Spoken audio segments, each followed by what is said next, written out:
and welcome to the Conscious Capitalist podcast, where we share great tips for entrepreneurs to increase their profitability and operational efficiency while improving your company culture, whether your employees are live or all remote or in person. I'm a best-selling author, speaker, and a profit coach, and I'm very honored today to have Arjun with us, who's a founder and startup of a great new company called HelloWoofy. So welcome, Arjun. Hello. Thank you so much for inviting me to your show. This is so exciting. We're going to be talking about emojis and raising capital, helping underdogs. This is super exciting. Thank you so much. Yeah, so we're really going to talk about how do you go from a startup to unicorn, and that's the goal. Everyone's really the ultimate peak ultimate, isn't it? The pentultimate.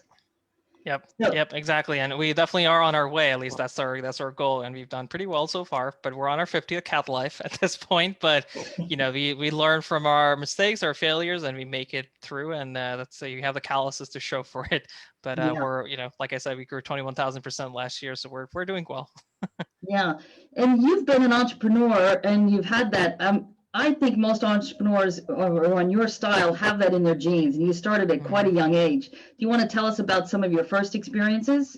Yeah, I was definitely, driving my mom insane with some of my earliest entrepreneurial endeavors. I remember selling things, literally anything I could get my hands on, whether it's like flowers at an Indian wedding or, stuff that we were throwing out because we were moving cross country and, selling, tables and chairs for 25 cents. I was very fascinated with quarters.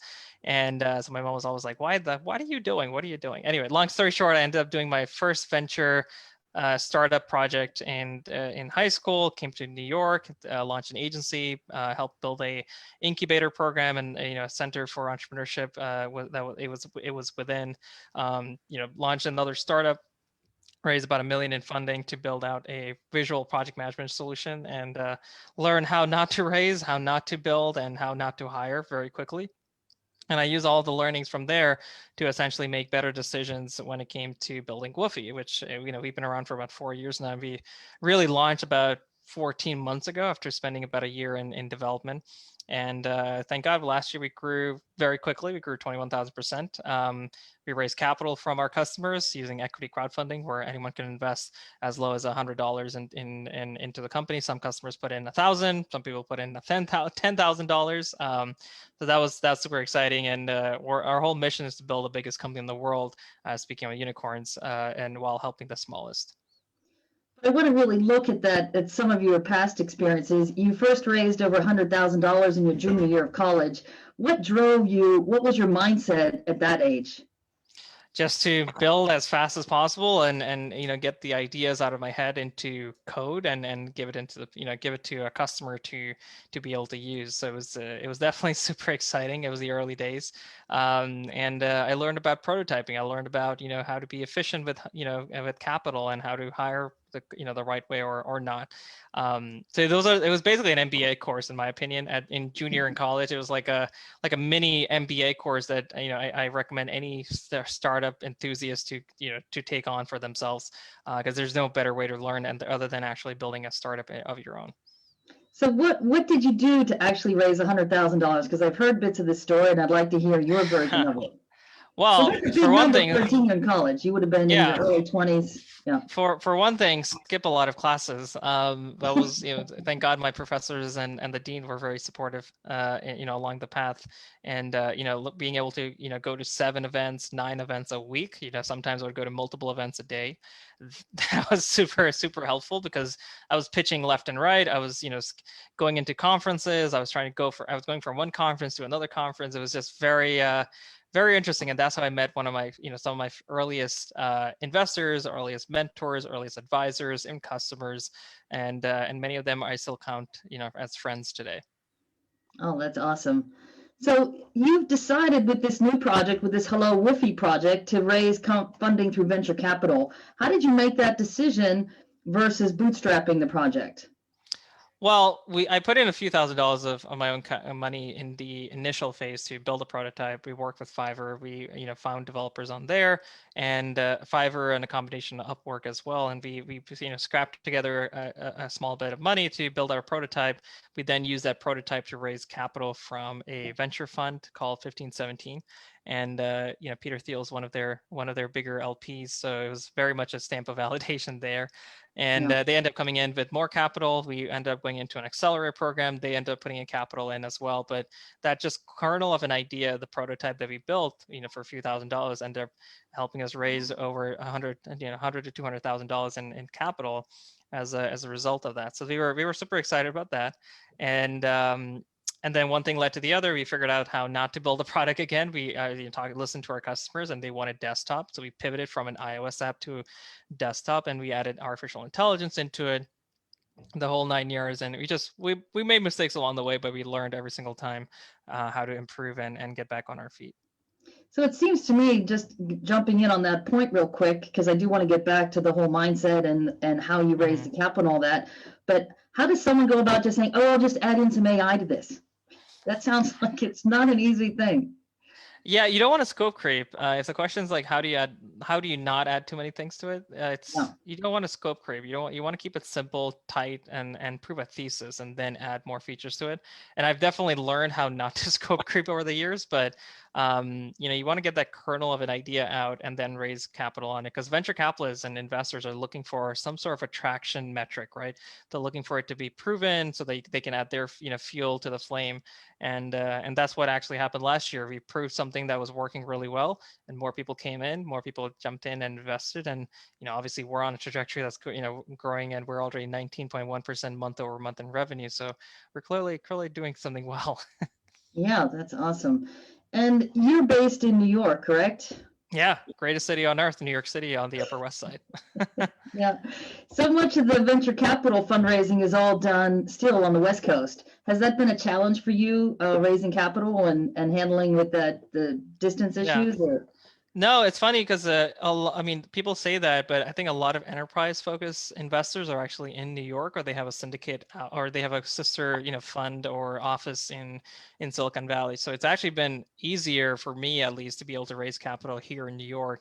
I also know a lot of the investors. I would say at least half the funds and LPs or general partners in the area. So it's actually been easier.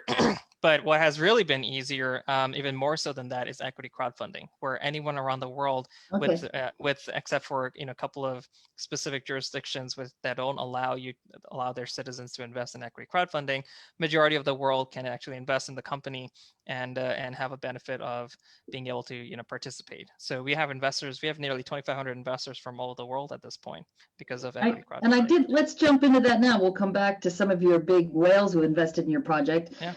How did you decide? So with your equity crowdfunding, you went with WeFunder. There's a whole slew of them out there today. What made WeFunder the right choice for you? Yeah. So originally, actually, we raised about a little over $500,000 in two different campaigns on Republic, republic.co/HelloWoofy.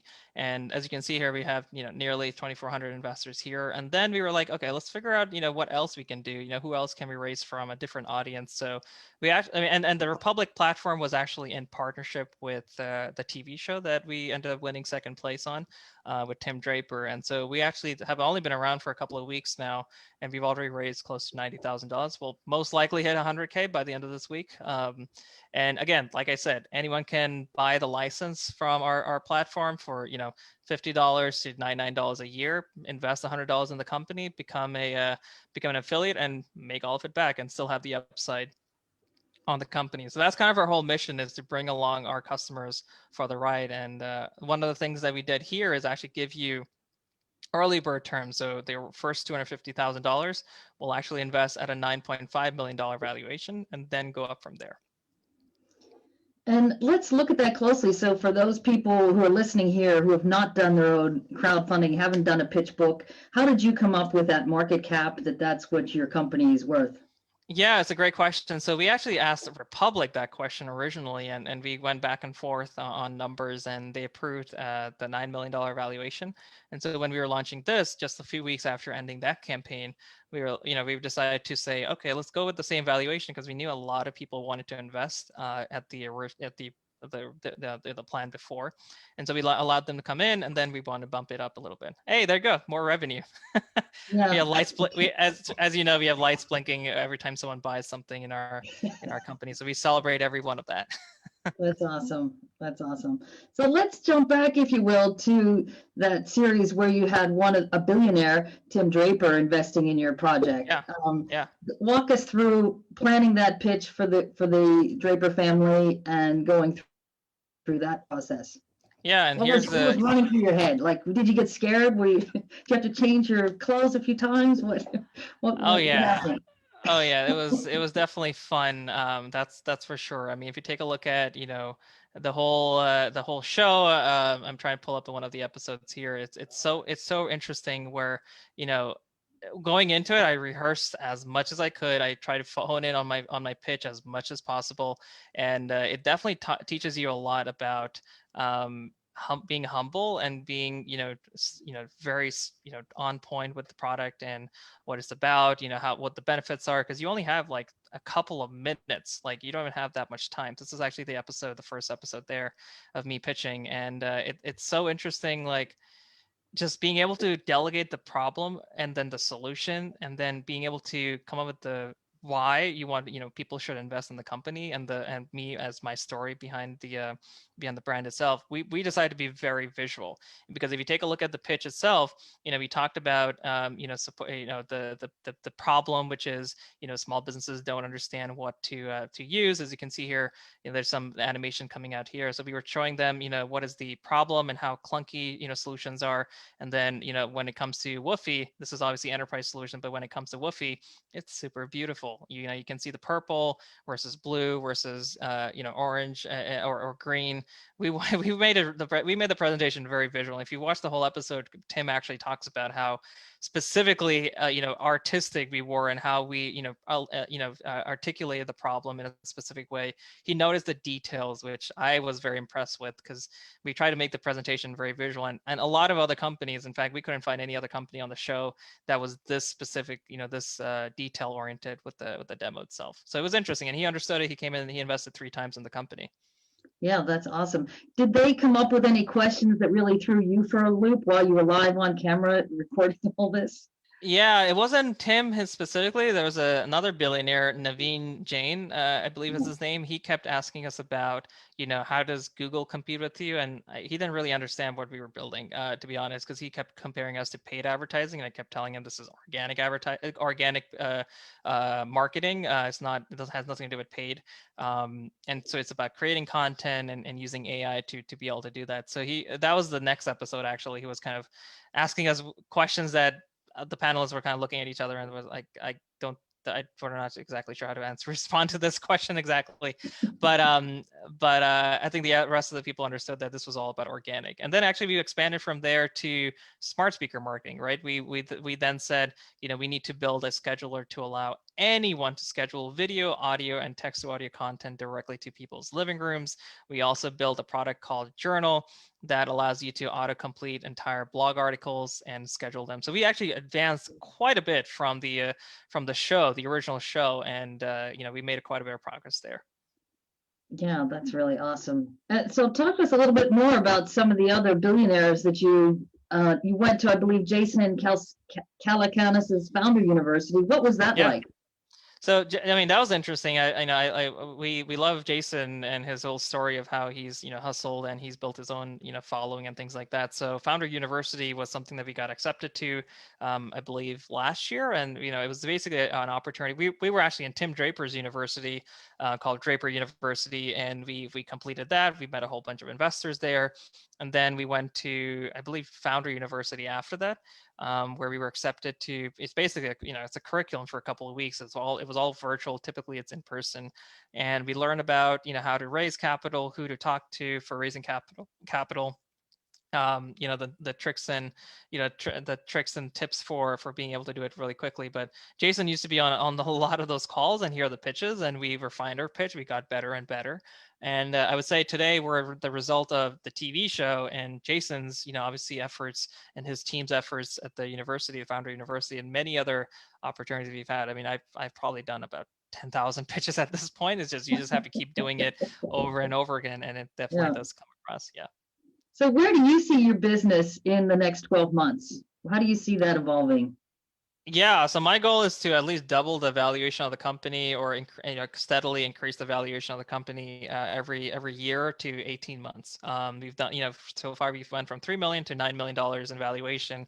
We grew 21,000% last year, so we're definitely looking for capital to keep up with the growth and continue helping small businesses for the price of a cup of coffee. So that definitely does require capital, and so 12 months from now, I'd like to at least double our user base, double our revenue, double the valuation if if we stay where we're going. But that's on a very linear growth. I'm pretty sure we can grow a lot faster. But eventually the goal is to list the company on an exchange and, like I said, build the biggest company in the world, helping the smallest. I really like that thing because the whole marketing for business owners who are the underdogs, who are struggling to Yeah. get things done, struggling to Yep. get through it all. Yeah. Yep. And how Exactly. about, what's your vision? Where do you see yourself in 3 to 5 years? Where do you see the business? Definitely on the path to listing the company. We're doing additional rounds of funding through Reg A. So we're doing Reg CF right now, which allows you to raise up to $1,070,000 every 12 months, and then the laws are changing on March 15th around there, to allow companies to raise up to $5 billion every 18 months. And so Oh, wow. once we fully raise that much capital, and we can raise any more within the Reg CF, then we'll think about Reg A, or actually listing the company on an exchange, so that we can continue raising public capital to continue building the company and Yeah. scaling it. So Arjun, what's been the biggest challenge so far in getting your project off the ground?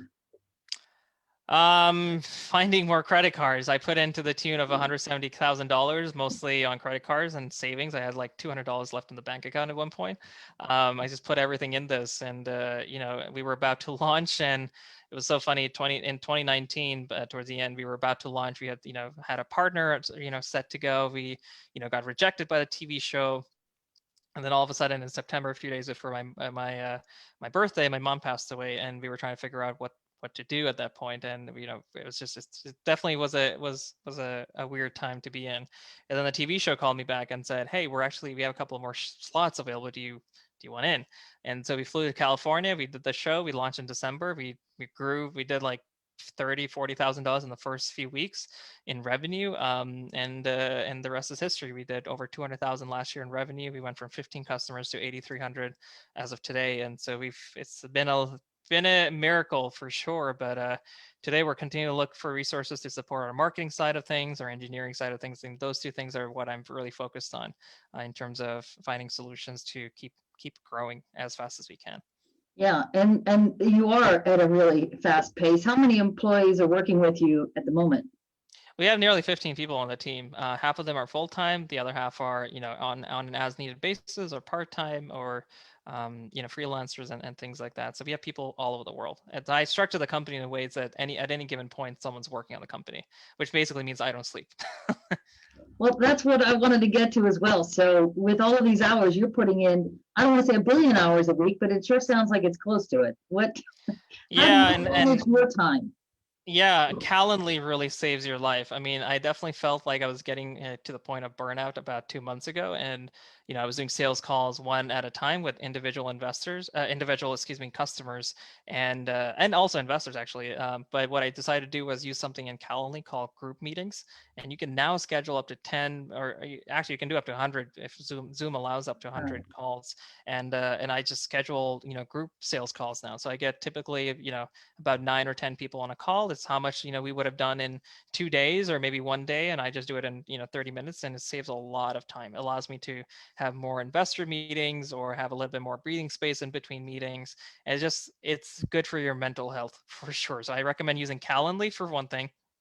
Schedule everything out. I have 6 different Calendly links.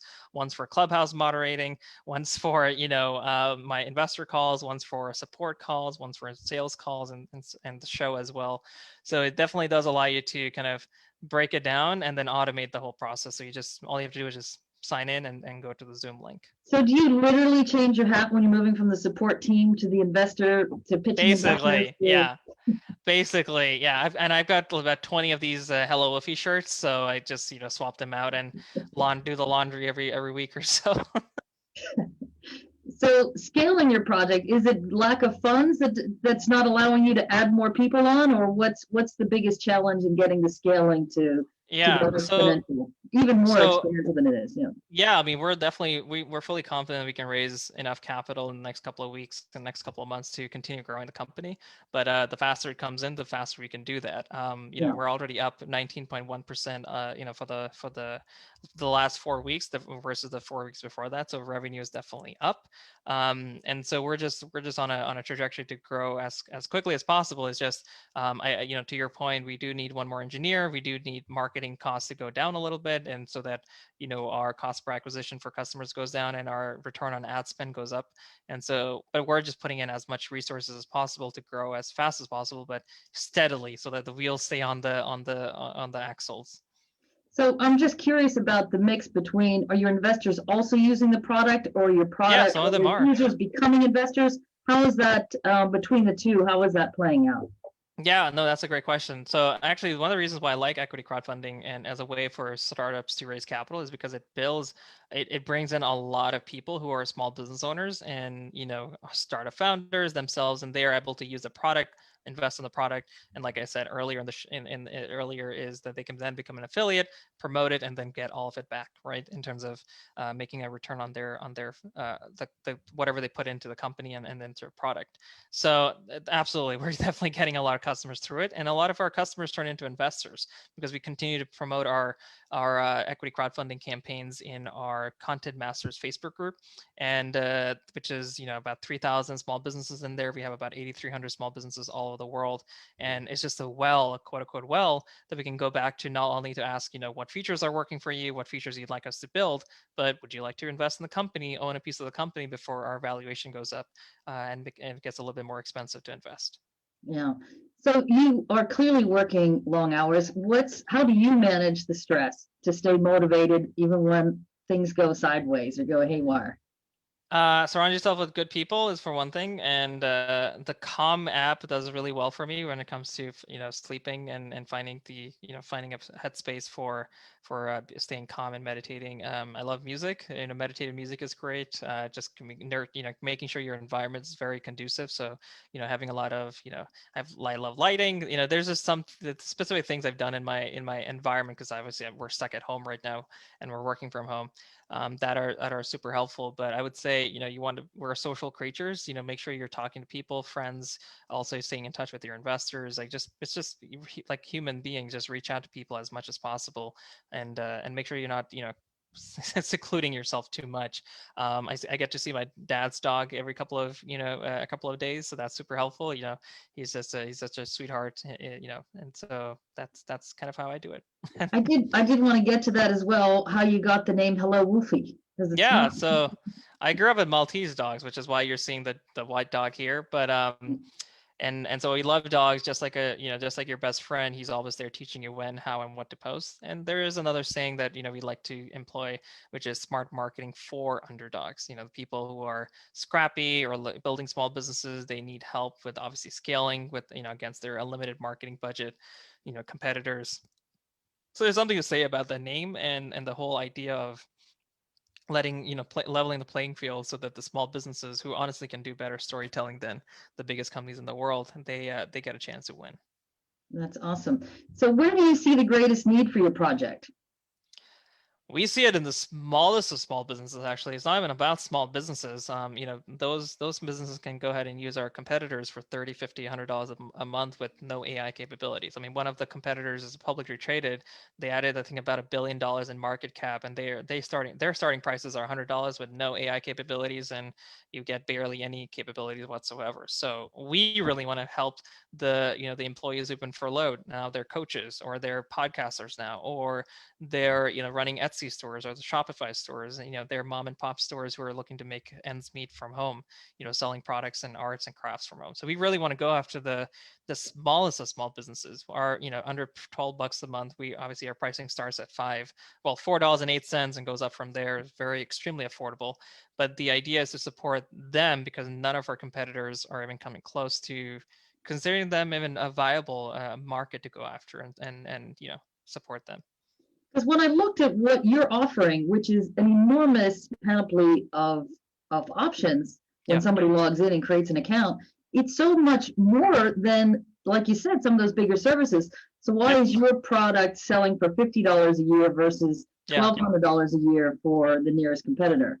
Really? Yeah, because their business models are, well, first of all, they're too big, right? They have certain needs and they have certain capital needs that they've kind of fallen into, and they have to meet those, like big offices, large sales teams. They've expanded, the way a typical company would expand in probably the most inefficient ways possible, while we're being super scrappy and we're being super efficient with our capital and our shareholder capital to get the same results and for a lot less. So that's one thing. The other thing is our business model doesn't mean that every customer that signs up means that's how fast we grow. The data that comes in, we're able to train the artificial intelligence and make it exponentially better and better. Every 24 hours, we become a smarter company, versus our competitors, as far as the intelligence is concerned, they don't have any intelligence inside their platforms. They have no AI capabilities, no data science capabilities. So they're stagnating from a feature perspective, from an offering perspective. They're just staggering. So our business model is very different. We want more customers to come in, more data to come in, give that data and the learnings and the intelligence back to the customers. And our 10-year goal is to then allow us to build APIs that allow any company on Earth to be able to plug into our APIs and have the same capabilities that we built, but inside their platforms, and we get paid for that. Yeah, I really love that you're supporting the underdog, and you've been creating companies since you were young. What makes this project different? It has a very extremely meaningful mission, and the building the biggest company in the world, helping the smallest. It has to exist under at any cost. It has to exist, because the small businesses really need it. Not only that, we've built so many moats around the company. We don't want to just help small businesses with social media. We know that they need all kinds of help to compete with a marketing department that has unlimited marketing budgets, right? So now we're helping with social, we're helping with blogging, we're helping with smart speaker marketing, which is a very underrated industry that, smart speakers grew 82% during the pandemic. Makes sense. People are consuming content, but all the Netflixes and the Hulus and the CNBCs of the world are able to win because they continue to distribute content, but the coffee shop can't distribute, how to make a perfect cup of coffee to your living room screen, right? Well, now you can. For $5 a month, schedule a quick video demo of how to use your coffee maker, how to use your coffee beans, how to make the perfect cup of coffee, or the pizzeria can do the same thing. And all they have to do is schedule, and it will pop up in their customers' living rooms. And that's never been done before. Yeah, that really is amazing. Do you want to show that option? Because that whole concept of what Alexa and Google are doing is in everyone's home now. It's not here in Tasmania yet. It's in everyone else's home in America. Yeah, so here's the example, right? So, just like you can see here on the left side, I have a Facebook account here, I have a Facebook group connected here. But the idea is you can say, oh, I want to schedule to my skill. Let's call it the Barbara skill. And all you have to do is say, Alexa, play the Barbara skill, the Barbara long skill, and it'll pull it up and all of your content will appear here. So let's give you a quick demo. Kevin's one of our friends at Amazon, and let's just say he scheduled a 2-minute Oprah Winfrey video, right? All I have to do is, and by the way, this works for, I'm going to be holding up an Echo Dot with no screen or visual output, but just a speaker. It also works for the Fire TV you saw, which is just a cube with a visual output, or an Echo Show, which has a touchscreen built right into it, and so you can tap on the content. So anyway, if you see the screen share, I scheduled a 2-minute, or Kevin scheduled a 2-minute video. All I did was go to the TV, say play the Kevin skill, in your case play the Barbara skill, and within 2 seconds the video pops up. And as soon as the video is done, you could be like, hey, this is Barbara. If you like what you hear, click on the link to the right, or the left, depending on how you're looking at it, and it'll take you automatically to your website, and you could be like, join my masterclass, join my newsletter, under the description, because again, people don't realize is that every smart speaker has a a web browser built into it, and you can schedule links there, and people can go directly to your website. So it's as easy as that. I mean, I can schedule, like I said, I can schedule a post here, I can type something in there in this field, like, how are you? It'll automatically complete the sentence. I love, which of course we love you, Barbara, and my coffee. It'll automatically complete the sentence. Add a couple of emojis in there that are appropriate. And then once I'm done, let's go ahead and add some images here as well, based on what I found or what it finds, depending on what's in the image. And then all I have to do is click on, let's say, Twitter. I can click on my Facebook group. Let's do TikTok.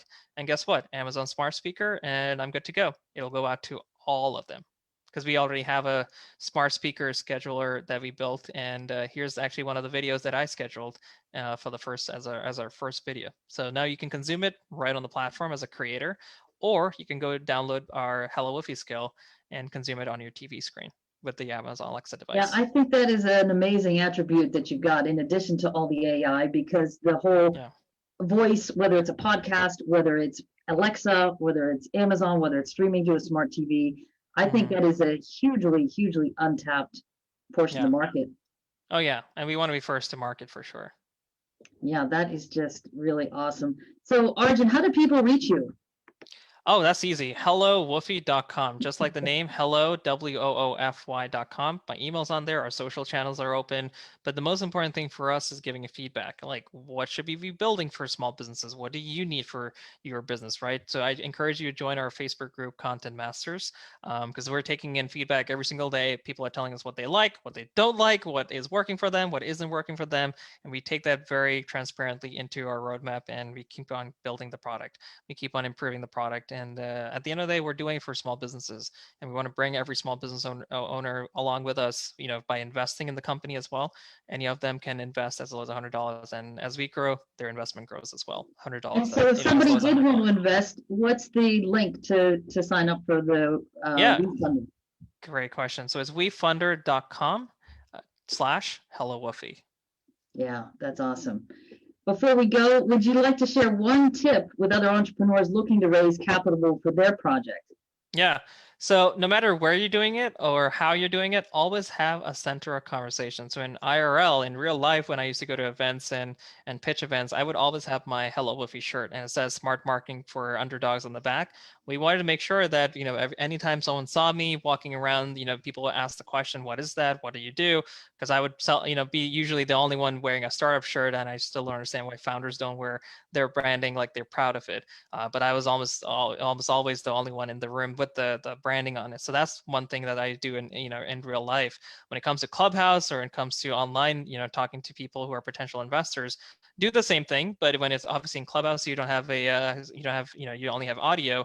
Make sure your avatar is super unique. Make sure your bio is super unique, because people do like to stalk, right? And then they like to see who's in the audience, who's talking, and you just have to be unique. So our avatar is just is a cartoon. So if I turn my video off for a second, you'll see the cartoon with the dog on the right?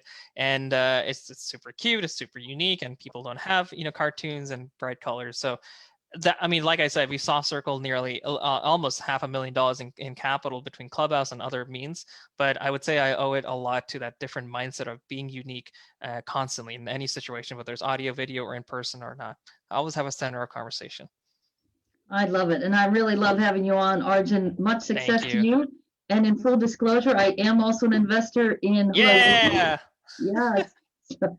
Thank you. So virtual hugs for Barbara. Thank you so much. I appreciate it. And I encourage everyone to take a look, do your own due diligence.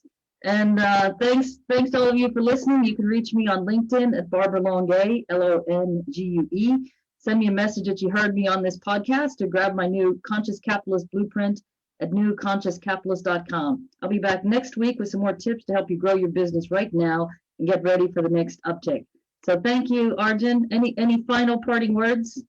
No, I would just say do your best and keep moving forward. That's the best thing you can do for not only your own business, your own small business, but also inspiring other small business owners.